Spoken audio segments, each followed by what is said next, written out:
lưng dài hẹp nách là cá lòng tong, ốm yếu hình dung là con cá nhái.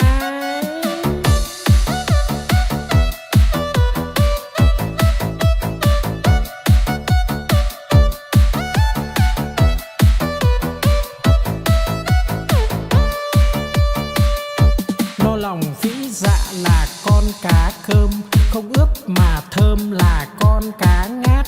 Miệng bay thoăn thoắt là con cá chim, hụt cẳng chết chìm là con cá đuối. Nhiều năm nhiều tuổi là cá bạc đầu, đủ chữ đủ câu là con cá đối. Mai nở tàn tối là con cá hoa, trắng muốt làn da là cá út thịt. Lưng dài hẹp nách là cá lòng tong, ốm yếu hình dung là con cá nhái.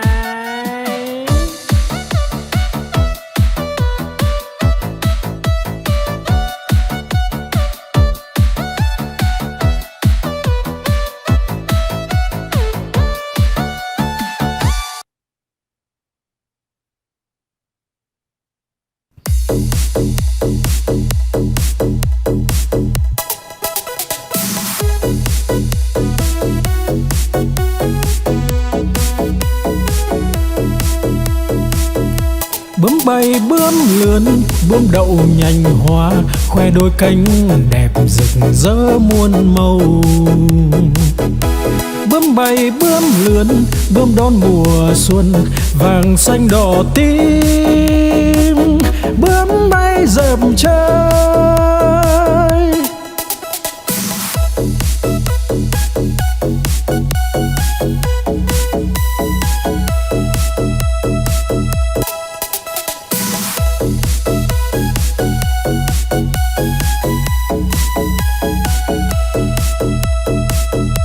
bướm bay bướm lượn, bướm đậu nhành hoa, khoe đôi cánh đẹp rực rỡ muôn màu. Bướm bay bướm lượn, bướm đón mùa xuân, vàng xanh đỏ tím. Bướm bay dợp trời,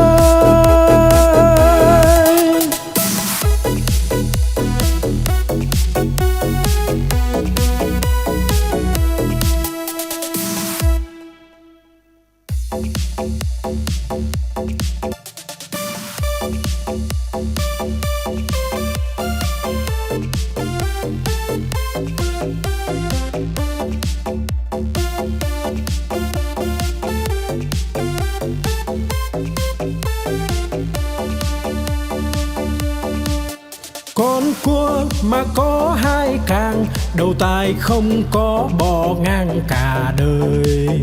Con cá mà có cái đuôi, hai vây ve vầy nó bơi rất tài.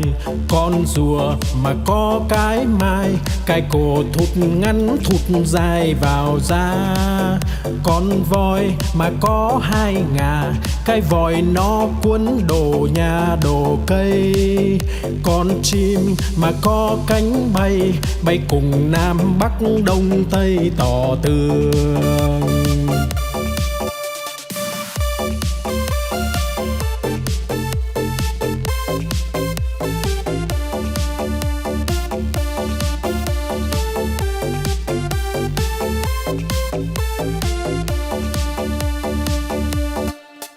Con cua mà có hai càng, đầu tai không có bò ngang cả đời. Con cá mà có cái đuôi, hai vây ve vầy nó bơi rất tài. Con rùa mà có cái mai, cái cổ thụt ngắn thụt dài vào da. Con voi mà có hai ngà, cái vòi nó cuốn đồ nhà đồ cây. Con chim mà có cánh bay, bay cùng Nam Bắc Đông Tây tỏ tường.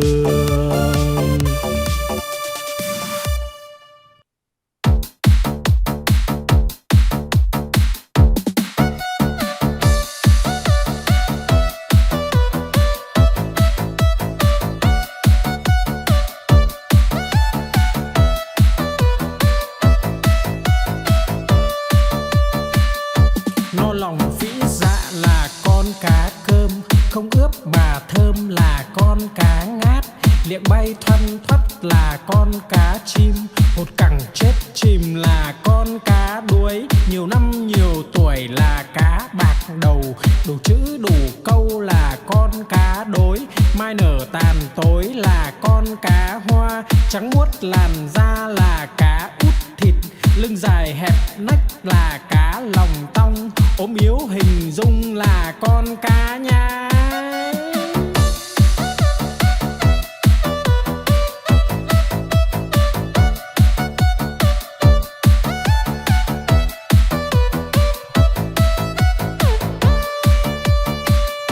No lòng phĩ dạ là con cá cơm, không ướp mà thơm là con cá ngát, liệng bay thoăn thoắt là con cá chim, hột cẳng chết chìm là con cá đuối, nhiều năm nhiều tuổi là cá bạc đầu, đủ chữ đủ câu là con cá đối, mai nở tàn tối là con cá hoa, trắng muốt làn da là cá út thịt, lưng dài hẹp nách là cá lòng tong, ốm yếu hình dung là con cá nhái.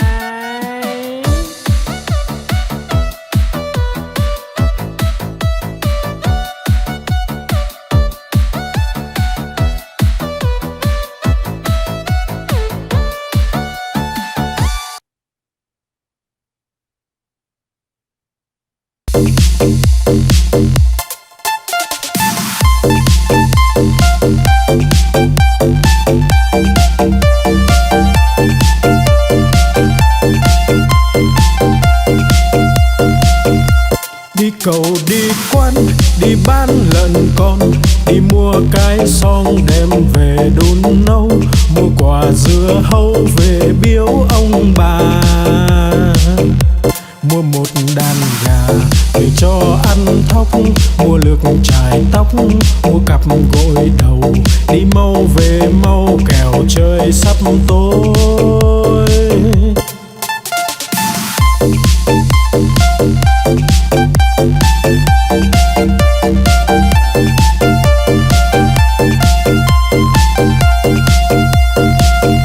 Đi cầu đi quán, đi bán lợn con, đi mua cái xong đem về đun nấu, mua quả dưa hấu về biếu ông bà,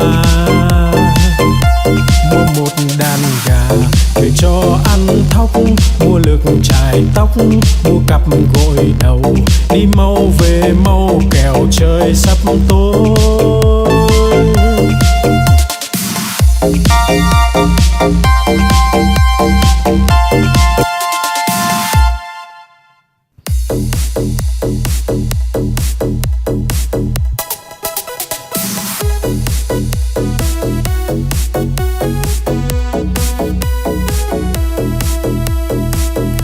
Bướm bay bướm lượn, bướm đậu nhành hoa, khoe đôi cánh đẹp rực rỡ muôn màu.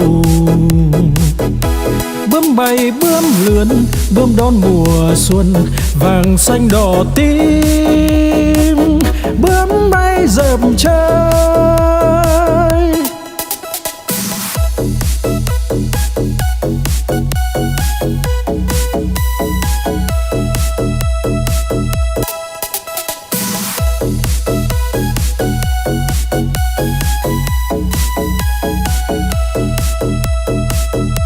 Bướm bay bướm lượn, bướm đậu nhành hoa, khoe đôi cánh đẹp rực rỡ muôn màu. Bướm bay bướm lượn, bướm đón mùa xuân, vàng xanh đỏ tím, bướm bay dợp trời.